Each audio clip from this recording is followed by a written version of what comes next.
उसे कहना हमें कब फर्क पड़ता है कि हम तो शाख से टूटे हुए पत्ते।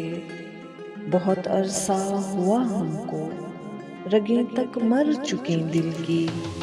कोई पाँव तले रौंदे, जलाकर राख कर डाले। हवा के हाथ पर रख कर कहीं भी फेंक दे हमको, सपुर्दे खाक कर डाले। हमें अब याद ही कब है कि हम भी एक मौसम थे, किसी गुलशन की ज़ीनत थे, किसी टहनी की किस्मत थे, कई आँखों की राहत थे, ये जीवन की हरारत थे।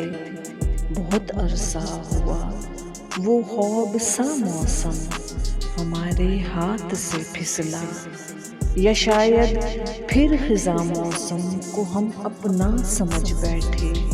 सो उस दिन से किसी मौसम से अब अपना कोई रिश्ता नहीं बनता। किसी की शाख की बाहें हमें पहचानती कब हैं, कभी हम उनकी धड़कन थे, ये शाखें मानती कब हैं।